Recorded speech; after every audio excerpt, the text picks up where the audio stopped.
That looks much better to me. Hi, Sir Hat. Oi. Hi, Derek.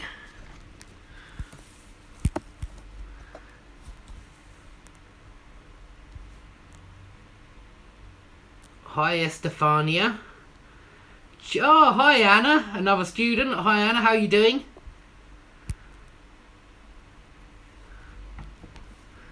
I do like to see students watch my YouTube videos. You'd be surprised how many students I teach who don't watch the videos. I'm glad to see that Anna's been watching them and she's still watching them. Good, good. How are the twins? Are they doing okay?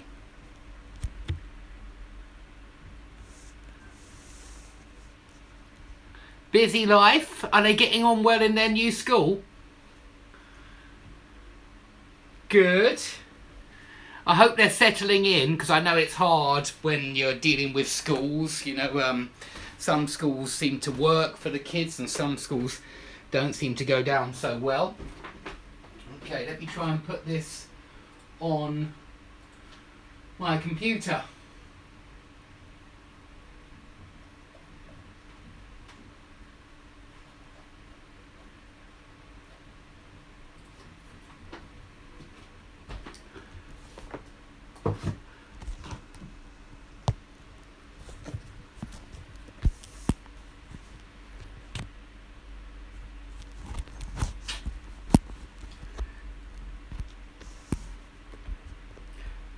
Okay, at the moment it's looking better to me than what I got earlier.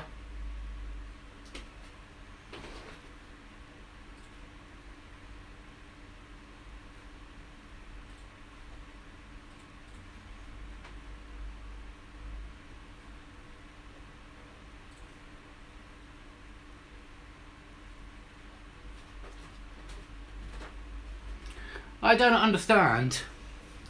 How do I find this on my computer? Because I can't find this. I found it earlier. I mean, how do I find the live broadcast? I don't seem to be able to find it. I'm going to give it a try. I'm still just working on improving the quality. Because, of course, I don't want to waste my time doing videos which are too difficult to see.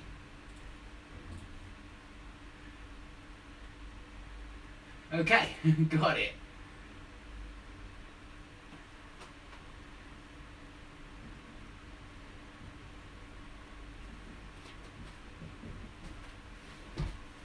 Okay, it's all clear and easy to see. Well, please hit me with some questions then, guys. If you've got any questions about grammar or vocabulary.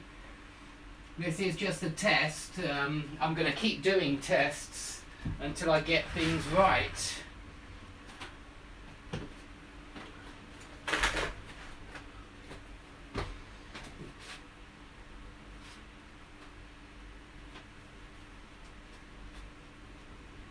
You can't hear me?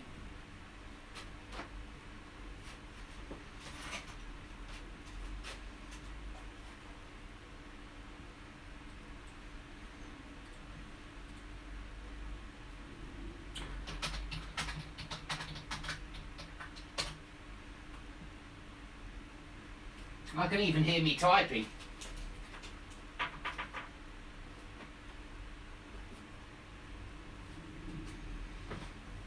I think if there's a problem with the sound, it's your problem and not my problem here.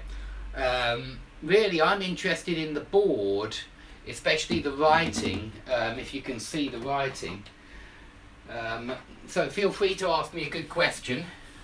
I just want to see how the ink comes out on the screen, because of course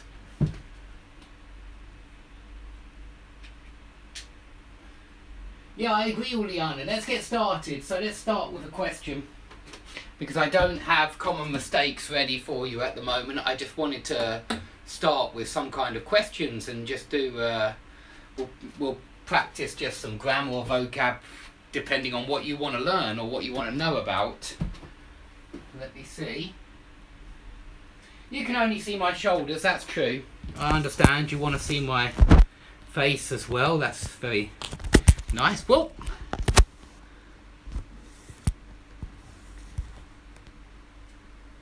Tell me, is it better this way round? Is this way round better, or is it better if I use the selfie camera? I assumed that this camera would be better. You still can't see my head, can you? Okay, let's try turning the whole thing round. This way round.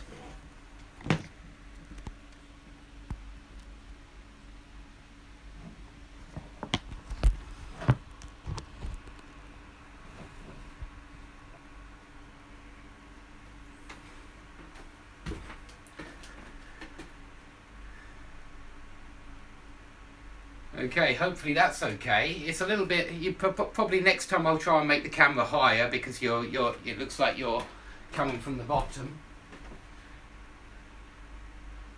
Thanks, Asya.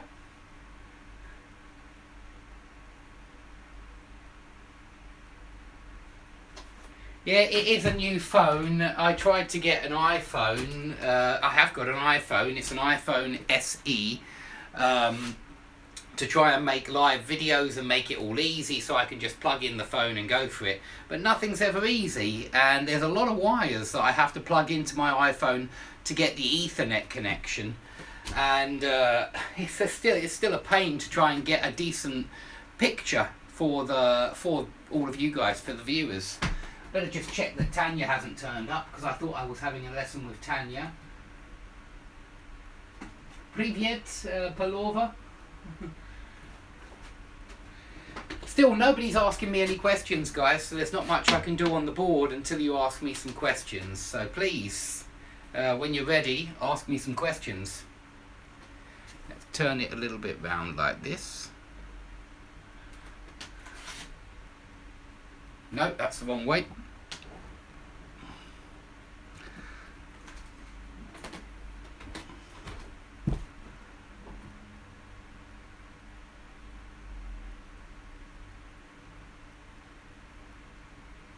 Okay, future continuous form is the first question I've been asked. So the future continuous is simply will be plus the verb in the ing form. It's that simple. Future continuous, will be doing.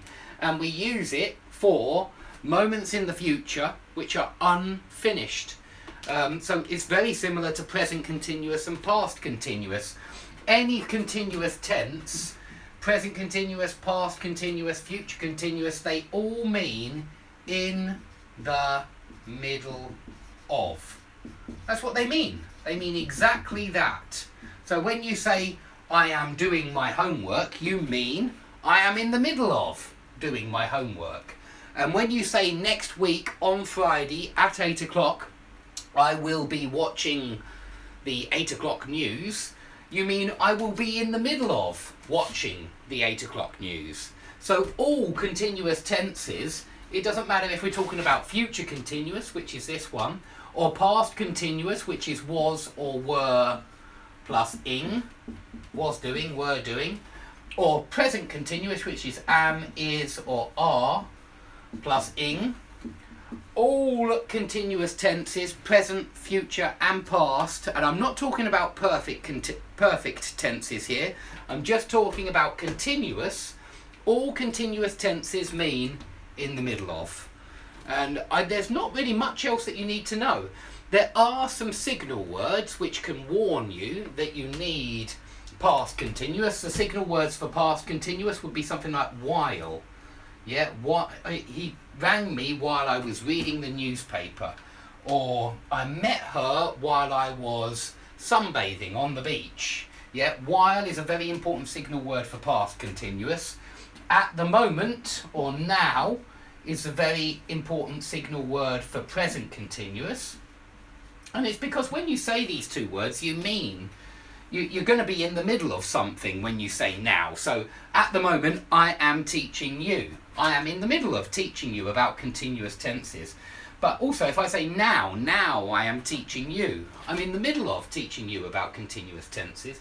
And if I talk about future moment, and I'm going to be in the middle of something at a future moment, very often we use this one with by the way. By the end of the week, by the end of the day. it's one signal word, but it doesn't have to be this tense with this signal word. It could be future perfect. You might want to say that you will have done something by a certain time, but quite often we use future continuous. Okay, I'm going to walk over to my computer because there I can see your questions. Let me go and have a look at your questions.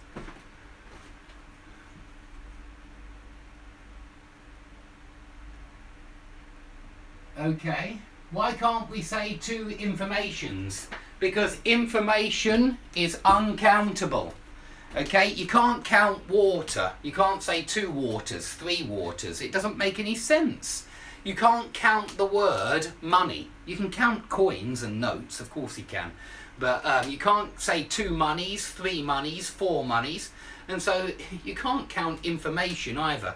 You can say 2 pieces of information. That's possible, 2 pieces of information. So if you've got an uncountable word and you want to make it countable, use pieces or bits. 2 bits of information, 2 pieces of information, 2 nuggets of information, whatever you want. Use a different noun and then use of and use it with the uncountable noun. Let me go and see some of your other questions.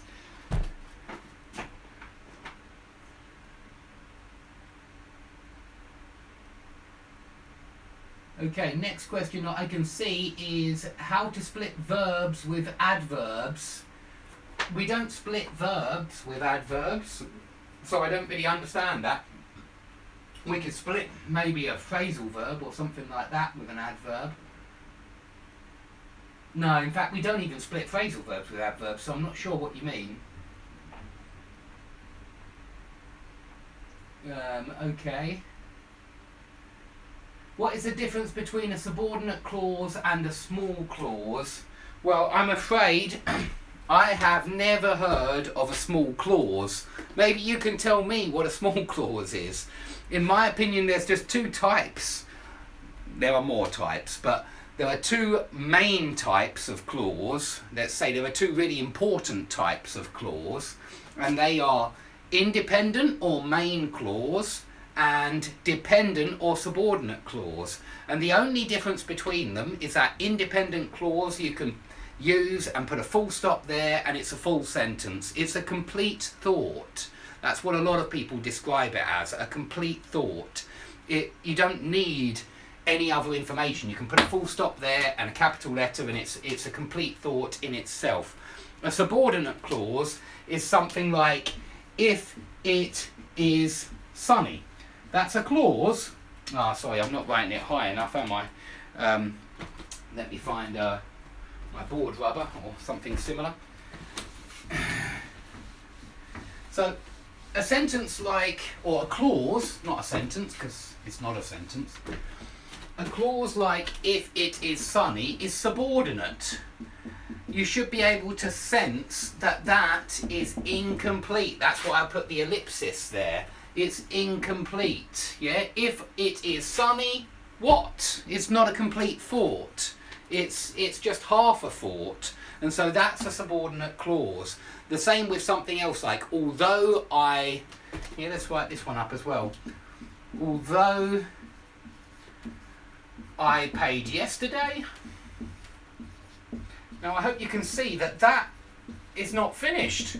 That's a subordinate clause. So that's a subordinate clause. These half-finished sentences are subordinate clauses. They still have a subject, a verb and an object, notice. It is sunny. They've still got the whole thing, but they're unfinished.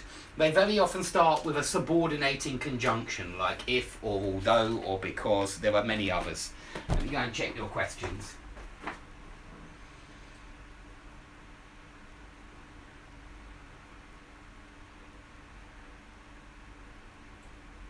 Can we use present tense to describe the near future? Present continuous we certainly use to describe future. Very often, especially with friends and family, you talk about things which are in your diary with present continuous. You say, on Saturday I am meeting my brother. On Sunday I am playing football. On Monday I am whatever. So yes, we do use present tense for future all the time, in fact.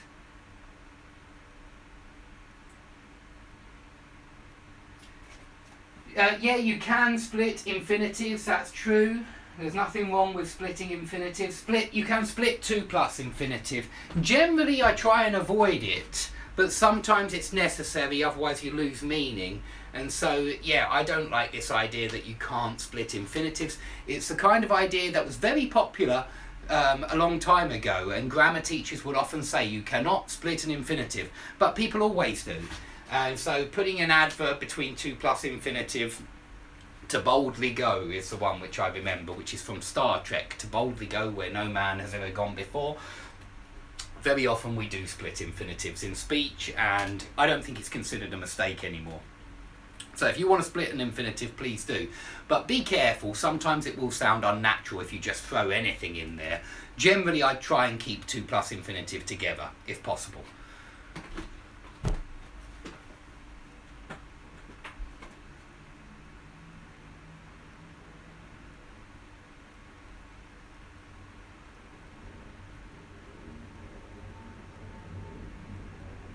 Okay, that's a really good question, Przemyk. I'm not sure how you pronounce that, P-R-Z-E-M-E-K. I went to bed at 3 o'clock yesterday having watched my favourite series on TV. Let's have a look at that sentence and see what exactly it is. So something like this. I'm not very close to my computer screen, so I can't see exactly what he's written, but I get the general idea. It's, I went to bed having watched TV.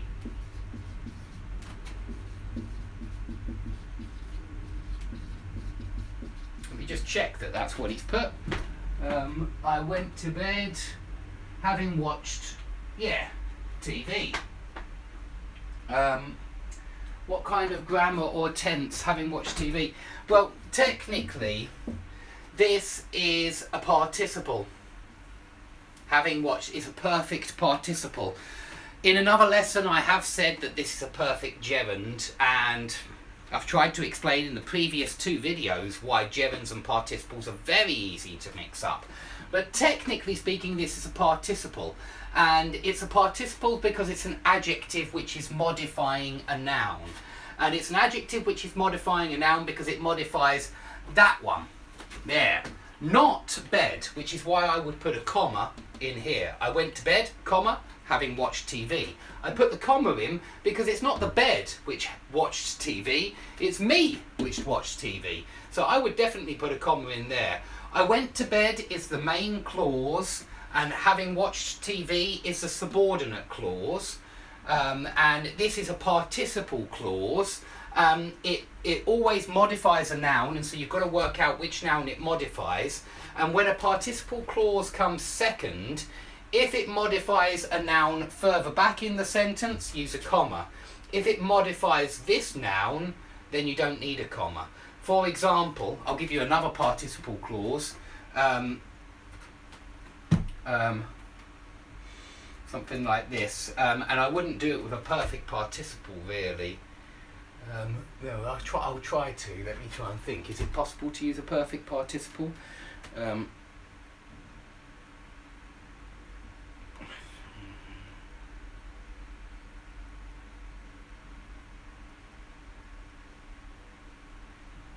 I can't think of one where it is with the perfect participle, but let me give you just with an ordinary participle. I met him. This is very similar to my lesson, which I did only very, very recently on participles. I met him covered in bandages. This covered is a participle. Now the question is, does it refer to me or does it refer to him? Well, it all depends on whether we use a comma. If we use a comma, it refers to me. If we get rid of a comma, it refers to him. Yeah, I met him covered in bandages. I met him while he was covered in bandages. That's what that one means. I hope that's all clear. Let's have a look.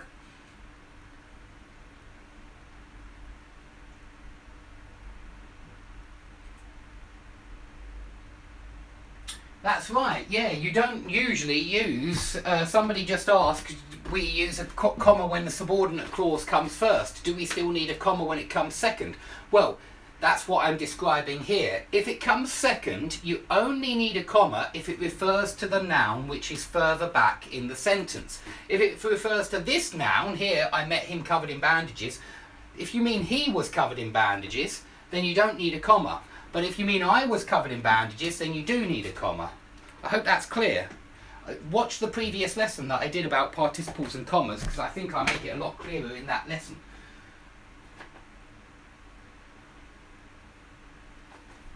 Having watched is like posмотрев, I suppose. Posмотрев, televisor.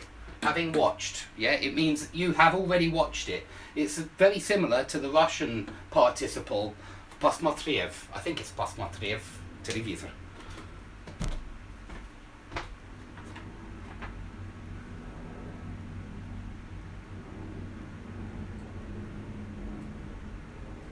Yeah, exactly, posмотрев.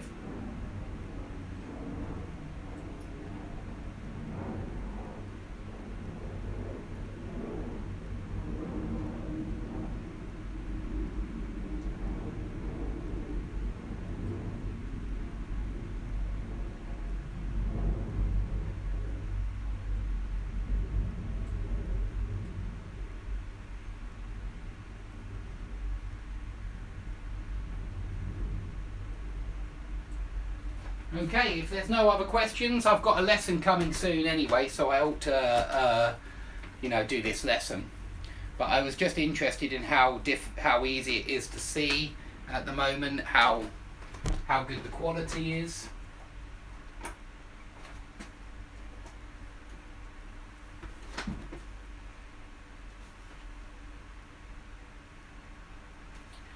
It won't work is not present, it's future. You're saying it will not work in the future. If you try this, it will not work. It's future, it's not present.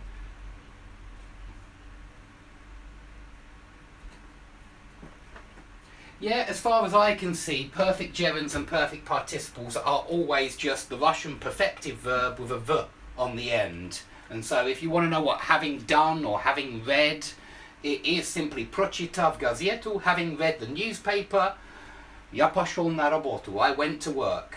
Yeah, you've just got to, it's really quite easy to use this grammar because it's very, very similar to Russian grammar, having watched or having read or having been or having said.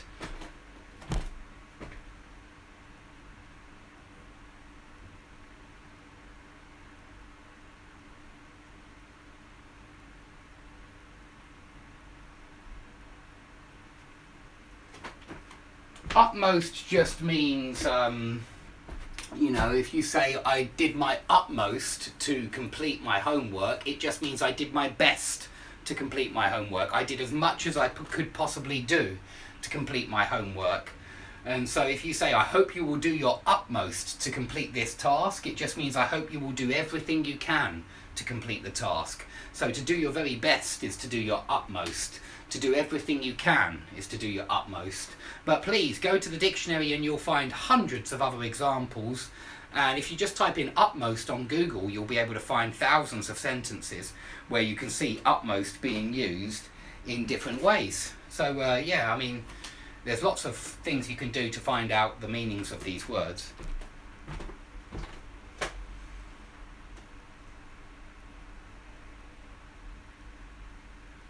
There's no difference between submission and subjugation as far as I can see.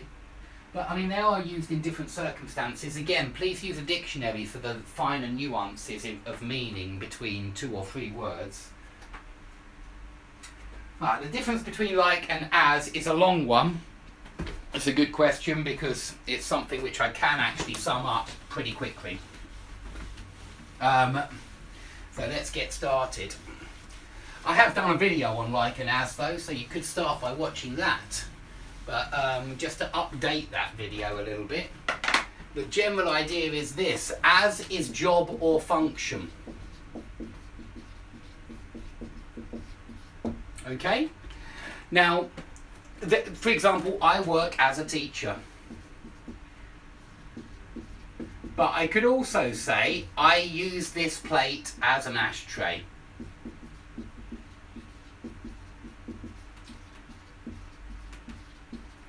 I'm talking about the job or function of something. That is the only time you will see as plus noun. Well, actually I'm lying, because there is a second time you'll see as plus noun, and it's when you have such as. Such as means for example. Now, in academic writing, you do not use like as for example. Do not use it as a synonym of such as. In academic writing, that is wrong. However, in everyday speech, especially in America, they say like, meaning for example, all the time. So such as can be used plus noun, and as, when it means job or function, can be used plus noun. However, for most other situations, you can pretty much follow this advice. Like plus noun, as plus clause.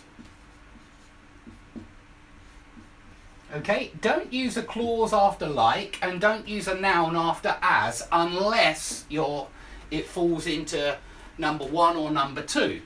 Okay, usually as should be used plus a clause, unless you mean such as or as a job or function. Otherwise, use like plus noun and as plus clause. That will be acceptable in academic writing then, and so then you're using everything completely correctly. So that's the entire, well, that's as much information as I can give you concerning the difference between like and as. I mean, like is, similar to. That's what like means, similar to. It doesn't mean for example. Be careful there. Don't use it for such as, because academic writing doesn't like it, and in some exams you will be penalised for using like, meaning for example. Just use like plus noun. He looks like a Frenchman. It sounds like a loud noise, or it sounds like music, whatever it is. But like plus noun, as plus clause. He doesn't do things as I do, and not like I do. He doesn't do things as I do, because I do is a clause. So as plus clause, like plus noun.